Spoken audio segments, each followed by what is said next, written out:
MyStory. MyStory.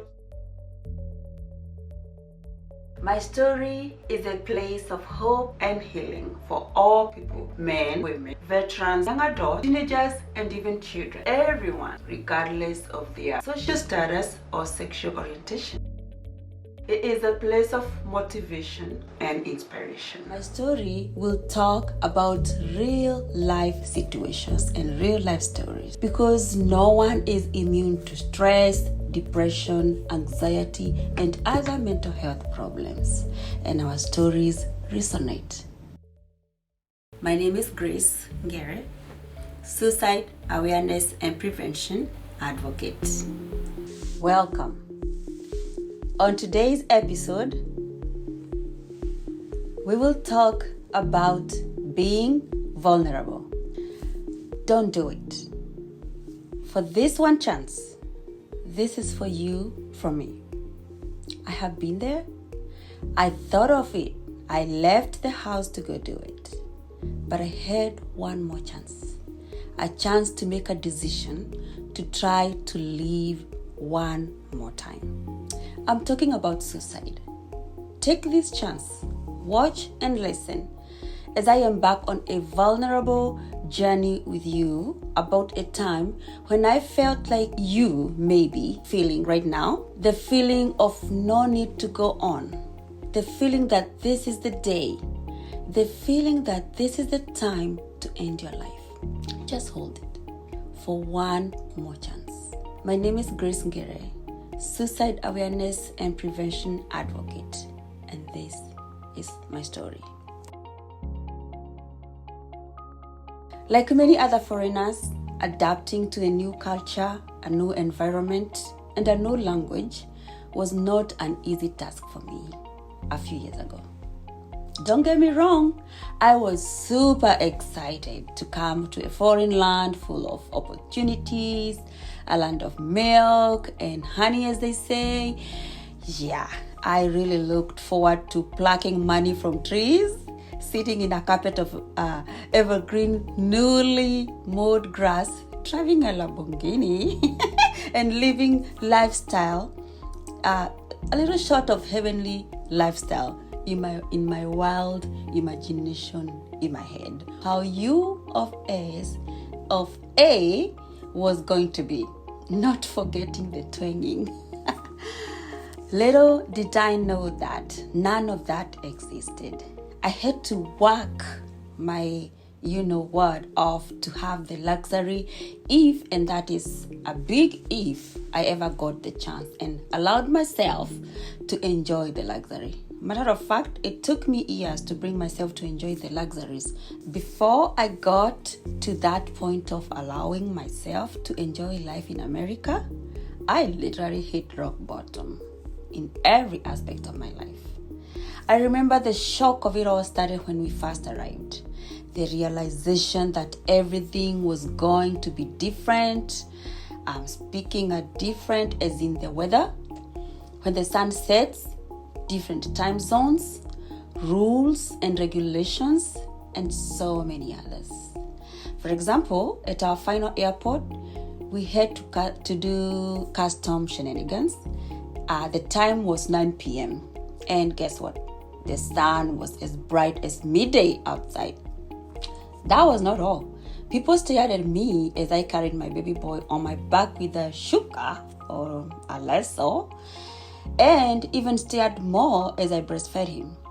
People even dared to hide their silly mean smiles because they were amused of how we spoke with accent. Goodness, this was even before we got to our host house. Can you even imagine what this was doing, what this was really doing to our heads? Fast forward, we had a great host, and in no time, we moved to our little one-bedroom apartment. Here, the real struggle began. We had a baby, 1 year, 5 months, and both of us had to work hard to make the high living standard of this country. Yet, we could not even afford to pay a babysitter. So my husband and I resolved to work in different shifts so that we could babysit our child. Don't even ask what that did to our relationship. And on top of that, I decided to go back to school. It had been a childhood dream of mine to study as much as I could. I actually wanted to be a neurosurgeon. But I could not do that at home. So what I did the closest thing to that, and that was nursing. So maybe one day I'll follow my dream. I still believe it's not too late. 2 years into the lifestyle, work, school, and more work and school, I lost touch with myself, my child, and my husband. All that mattered was to make ends meet. Mind you, money was there, at least enough money, but just enough. And there was no way of enjoying the money. As a matter of fact, I think people at home enjoyed the dollars more than we did. No offense, family. Then, we did not have time for ourselves or for each other. We passed each other at the doorway and updated each other about our child on our way to work or school. We would scatter off to work, to our car, and quickly go to work or school. And then in no time, we found ourselves with a mortgage to pay. This added the burden and more work hours so that we could be able to pay the mortgage. A big miscalculation here on our part. But we made it work somehow, though not without a price. To cut the story short, I became overwhelmed. One time, I remember, I lost it with my mom. Like on the phone, I just started crying when she called me. And the reason was this. I had lost close contact when I came here. And I did not have anyone to tell what was going on in our lives. I feared being vulnerable to anyone new and even to my family back home or friends. Why? Because my thought process was I cannot show people in Kenya that I am miserable in America. No way. There's no misery in America. So I suffered in silence and all alone.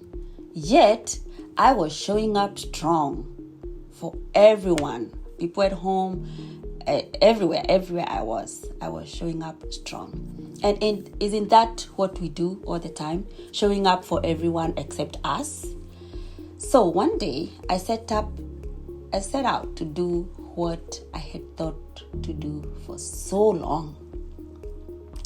I had many nights prior to this day that I just lay in bed, looking up and just thinking about this day. I would ask myself, why am I even here?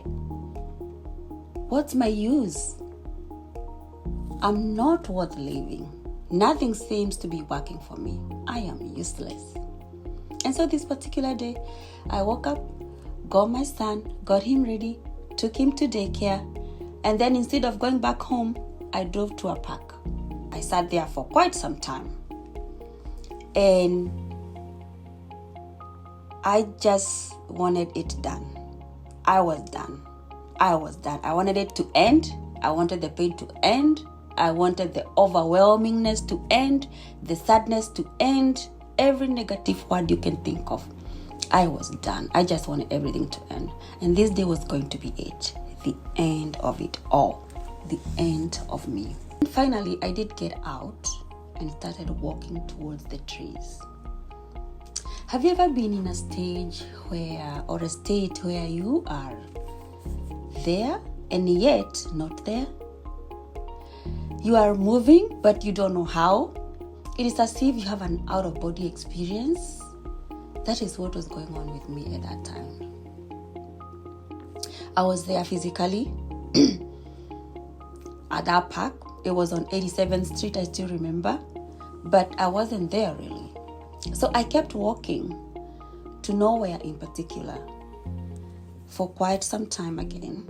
And I found myself back at the parking lot. It was like I just saw myself there. I had a song in my heart too. And I was awake. I saw people, I saw cars, I saw myself. The zombie feel I was feeling disappeared. And it was like I just came to. I cannot explain it well to you for you to understand, but it was surreal. I sang my way back to my car and drove back home. Why? I have no idea. Why didn't I end it all? I don't know. I just know that when I came to myself, I did not have the feeling to end my life. I did not have the feeling to commit suicide or the urge to commit suicide anymore. I called it a divine intervention because to this day, I don't know what changed my mind. And I'm forever grateful that because that story changed my trajectory of my life, especially in this foreign land.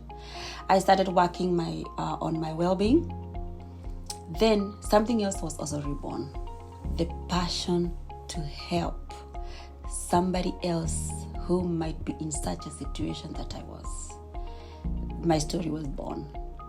The reason that I am here today, being vulnerable to you, because I know my story is not just mine. Yours could be the same. In being vulnerable, I hope you can hold and try once again. Just hold it. It can get better. Just give yourself a chance, another chance. And that is my story. What is your story? Thank you for watching. And remember, enjoy the little joys of life.